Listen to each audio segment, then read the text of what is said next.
What's up, guys, and welcome back to the channel. I hope by now you have figured out that we're all about teaching and showing cool new stuff and how to do stuff.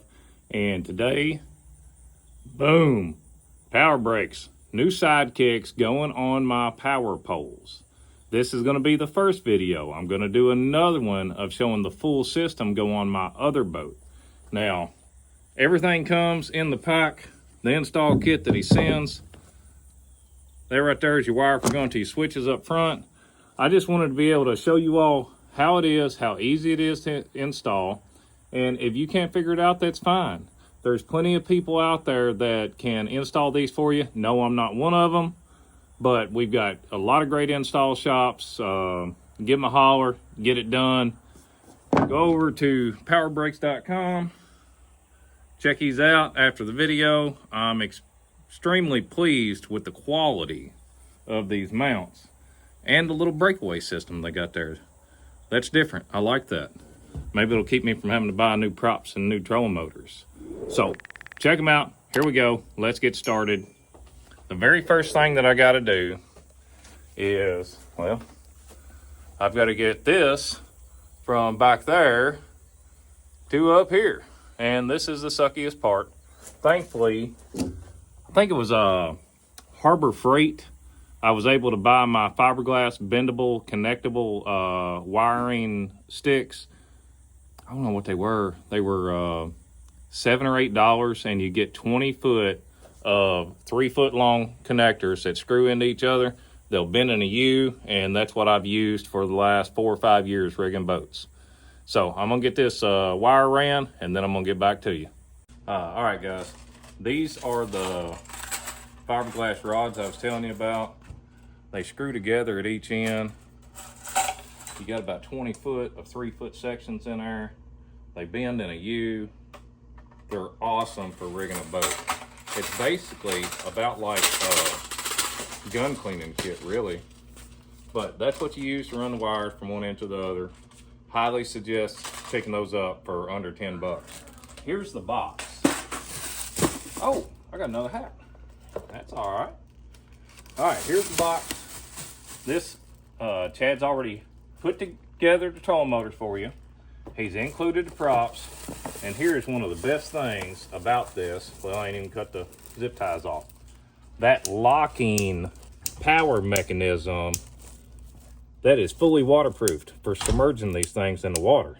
That is huge. It's got a cap on the end right here. Here's your plug. And it's got that little spring-loaded cam lock there to keep everything watertight. And that's huge because before we were siliconing around the top will leak. These are brushed trolling motors. So the brushes are gonna rust, and then your trolling motor is gonna quit working, or it's gonna be weak or work whenever it wants to. I'm extremely excited about that. Now, the other kicker is, let's just go ahead and solve the big argument from everybody. Here's my circuit breaker. Here's my relay. The relay is already built on this board to be installed in the back of my boat. Now, you all know I already had a set on there, and I had issues with the wiring, so I got a relay and I put it on there. Daylight and dark difference. So with his already having that on my brand new system, I'm very excited about that. I mean, he's put some real thought into this. You got forward and reverse switch buttons. So yes, these will push you forward or pull you backwards. Now, of course, I'm gonna have mine pointing towards the front of the boat because I'm more worried about stopping. But if I get tangled up in weeds and such, which we all do, especially if you fish in Florida, now you can reverse them and clean the weeds out without having to go to the back of, raise them up, go to the back of the boat, and clean them out by hand. Another bracket. Spacer plates of some sort. I'm assuming that's for the difference. I don't know what these are for, but I'm gonna have to figure that out. We'll figure that out together, I guess. Got another fuse holder. He goes ahead and puts in the rubber grommets for coming through the back wall of the boat. And all kinds of other stuff. Got your ratchet or Your zip ties in there. All right, I've already got my wire pulled through. Now I'm gonna start at the front of the boat and make my way back. That way I can pull all my slack. Now that wire that it came with, I'm not gonna cut that wire under any circumstances to fit my boat. Because if I get a different boat, I'm taking these with me. So I'm gonna curl that up, electrical tape it together and put it in under the deck of my boat. And I don't have to splice wires that way. Okay, I have got my pedals, my foot switches out here. I'm using them green for forward, red for reverse. Green means go, red means stop. Pretty simple, right? All right, in your kit, you're gonna find this little card right here, and that's your wiring diagram. It has it for a plastic foot pedal or the upgraded billet foot pedals that I have, okay? Now, what happens is you take the two reds from your foot pedals and you put it with the red from the power going back to your relay. Now, since I'm putting two in this side, what I did was I stripped off enough wire that I could fold that one back on top of itself to make them the same thickness. Okay? Now from there, you have two wires left coming from your pedals, two blacks, both your grounds, okay? You've got two wires right here. It does not matter which one goes to which. Black to black, yellow to black, all they are is to be able to interrupt the circuit to kick them on and kick them off. See, it doesn't matter if yellow goes to this black or yellow goes to the other black. That part does not matter. Get your power wires right, and the rest of it, honestly, it's just common sense. So we're gonna put them together. I'm gonna go get my little torch, get my shrink tubes down, and then what I'm gonna do is I'm gonna attempt to get my wires close enough to the front of my boat where it goes under the deck, so that this union right here is under the deck and not out in the weather. That is one of the best tips I could tell you. If you can get electrical connections under the deck, that's where they need to be. I'm trying to be very careful and not melt my wires. I only want to melt the shrink tube only. That's what it should look like. Now we have a waterproof connection, and we're going to double waterproof it by getting that connection under this deck. Okay, I want to show y'all something here. I got my connections made. My tape's still laying there.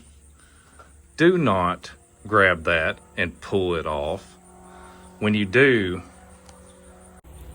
when you pull that, you're stretching your tape, and that's why it keeps on coming loose on you 2 weeks down the road. That's where you get the electrical tape unraveling down the side of your cords and your connections. And for the rest of y'all that's gonna sit here and say I'm doing this all wrong, you're right. I don't have a big shrink tube to go over it, and that's because I loaned my trailer out that has all my electrical tools on it to deliver some gator mounts. Because yes, the stuff that you're sitting there running your mouth about, all the stuff you like to do, we're out here doing it. We're showing people how, so sit down and shut up or go make your own video.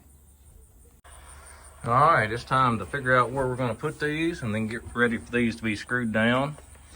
Now, I've seen a lot of people that'll put one on this side and one on the other side. And I already mounted my power pole foot pedals right there. Now, generally when I hit stop, I'm going right there. Now, when people step in my boat, they come across right there. So they're constantly gonna be stepping on that. And when the boat's in the water, them trolling motors back there will cut you to pieces if somebody's sitting back there trying to do something. So I think I'm just gonna get up here and act like I'm fishing. I would be stop and then go. I think I'm gonna put them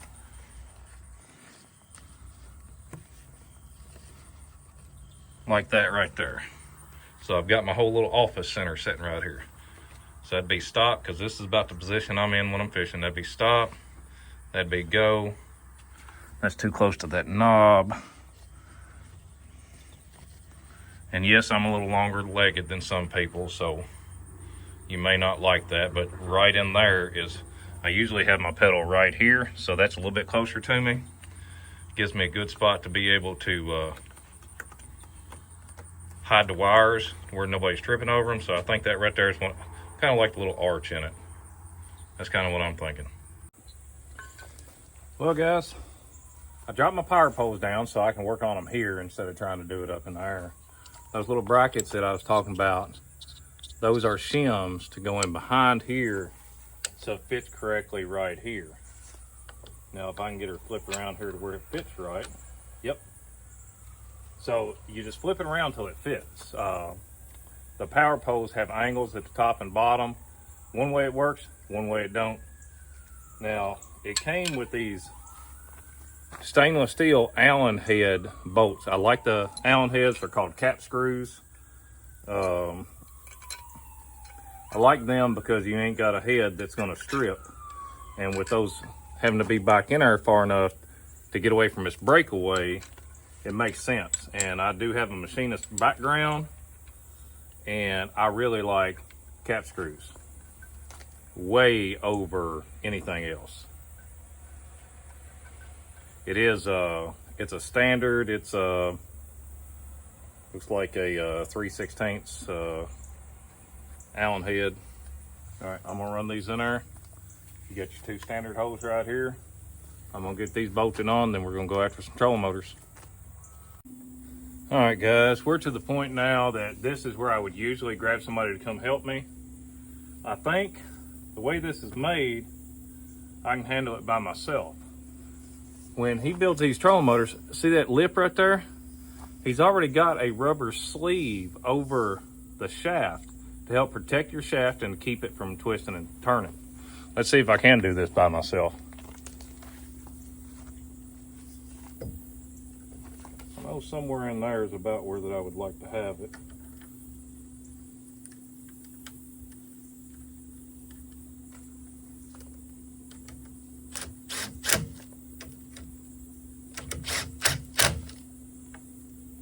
Okay, that was easy enough.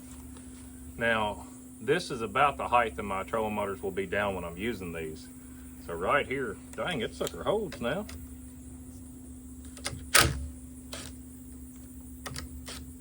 Gotta loosen both of them. So my boat is on the trailer. I'm pointing that shaft straight towards my axles. That way I know I'm straight. And when I pull it up out of the water, it's gonna look like it's turned one way or the other. That doesn't matter. What matters is when it's in the water to get you to stop. So with them down, close to where that I use them, that's when I line them up.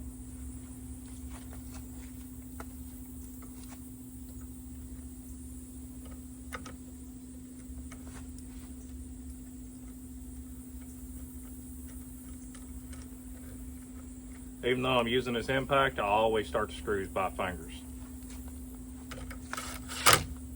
And then I run snug one side up. And it's just like a lug nut, guys. I want them to be about the same. And when I stand here, there's a gap in the cap. I want the front and the back to be about the same width. That way I know I'm not pinching it too hard on one side or the other. Now, I've got them snug, and I see I'm still turning fairly easy. That's how I know how tight. I know it's going to be a question, how tight do you put them? I just tested it with my hands. I don't want it too tight. I want it tight enough if I hit something it'll spin, but I don't want it to spin real easy.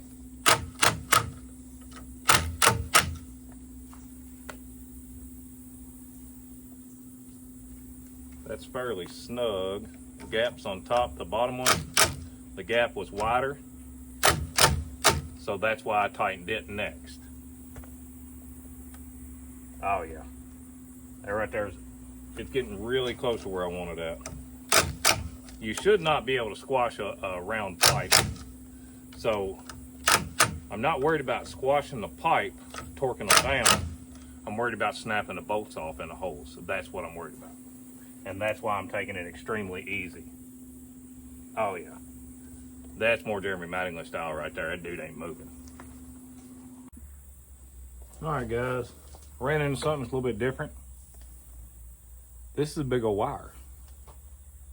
That is a big old wire. Here's the end of my finger. That's 200-pound, 6-foot tall finger there. Normally with the single wires, I would count back to about the 4th hole, go inside and run down. This will fit through the holes. It'll get through this. I don't know if it'll go through right there. And I think I'm just gonna run it down the outside. So what I'm gonna do, I'm gonna use my quick disconnect right here and try to get this dude, yep, that easy. I like it because those caps, if you have a trolling motor go bad, boom, take that sucker off and be done with it. Put you another one on there.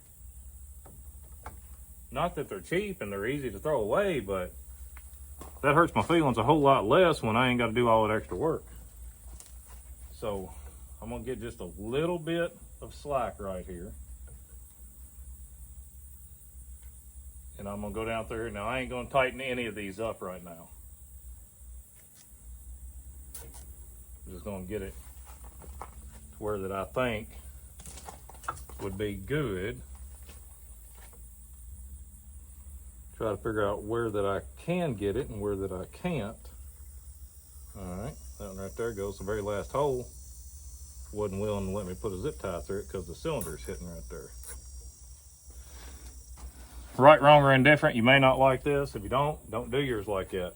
If you do yours like that. I don't give a shit either way. I'm just showing you what I'm doing.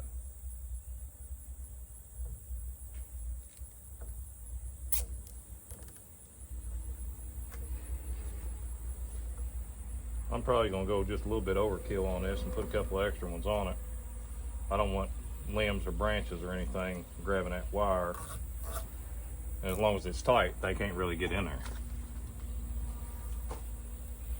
Looks like I'm going about every 5th hole. About every 5th hole down through here.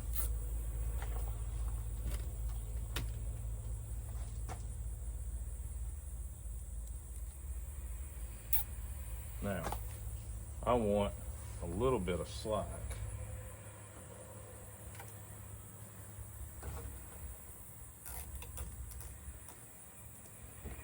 And it shouldn't hurt these wires because you've got a 1/8 inch. Let's see, oh, camera. You got an 1/8 inch of rubber there, and then it's steel insulated as well.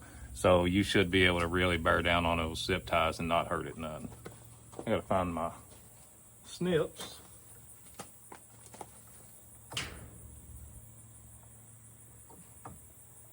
Just double checking there to make sure I left myself enough if that I need to swap the trolling motor out.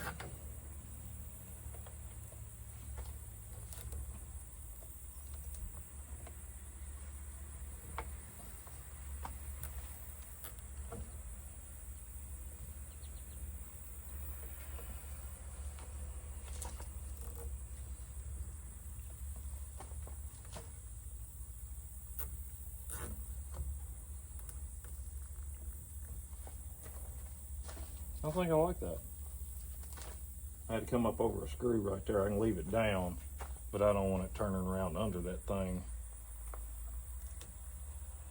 and getting in there to where that it can get pinched by getting in between that. And that's something you run into, is wires getting pinched down here at this lower joint where it raises up. I pinched probably 4 sets running them inside the rail. So this is different. I think it'll work just fine though. Ready?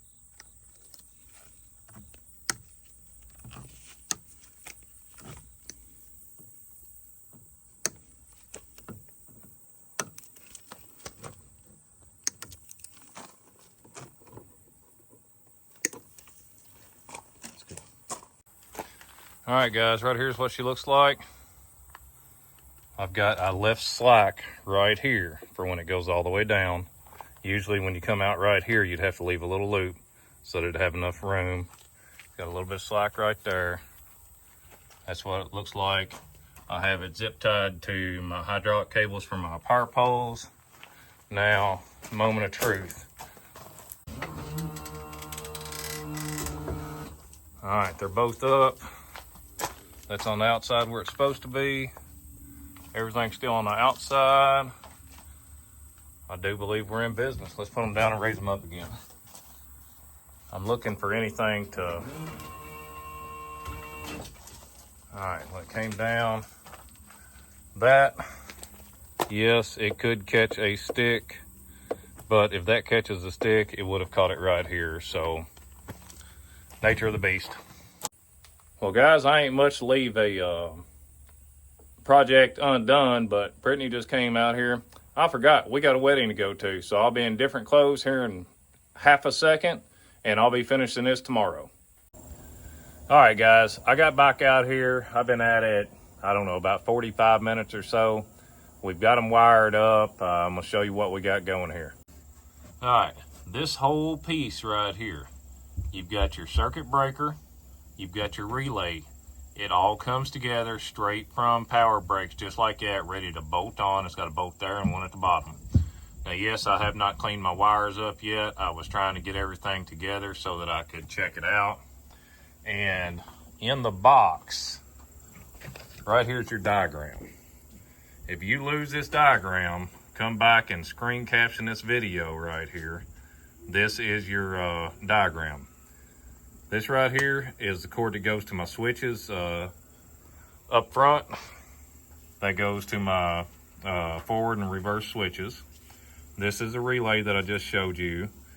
If you don't have a relay, if you've done these yourself without a relay, I'm telling you, it is a game changer.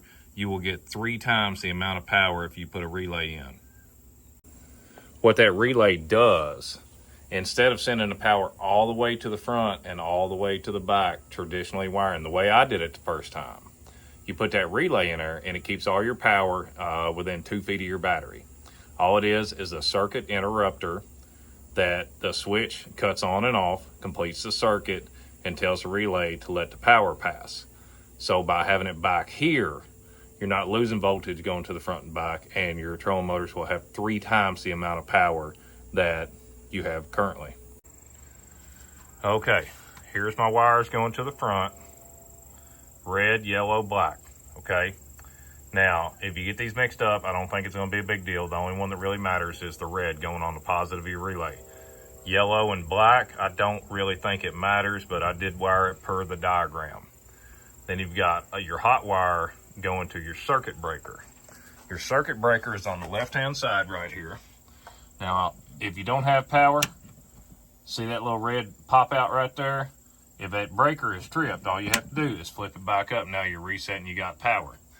Now, before I put my power to those MillerTech batteries, right there, 195 amp, I think. I got the little box on top from MillerTech.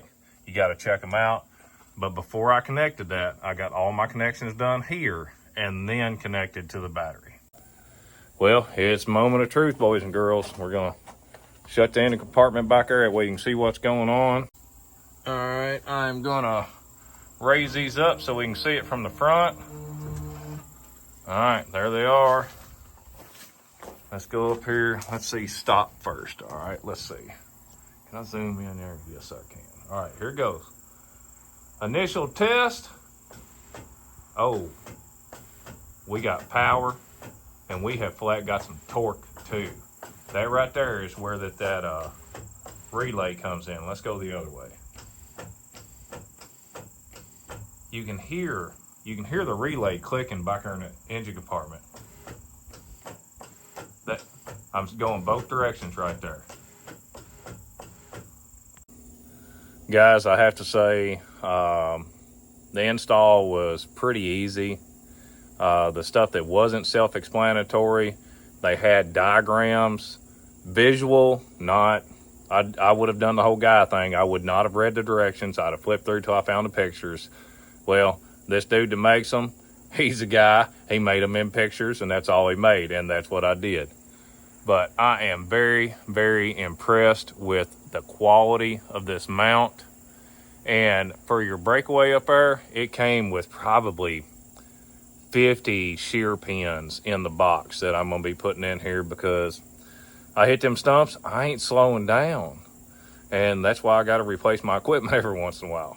Now, one thing I did do while that I had this down, and this is a must do, power poles, a 9/16 when you got them down, or even if you don't have these, about every 3 months, take a 9/16 to it, check them. They do rattle loose going down the lake, going down the road, and all you have to do not tighten them, snug only.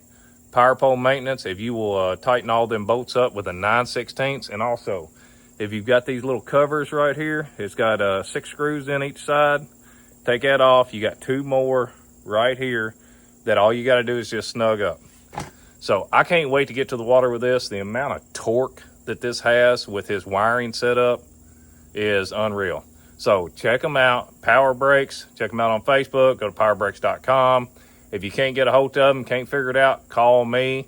My number is all over the place. We appreciate y'all tuning in. We hope this gives you a better day on the water and catching more fish. We'll see you next week, guys.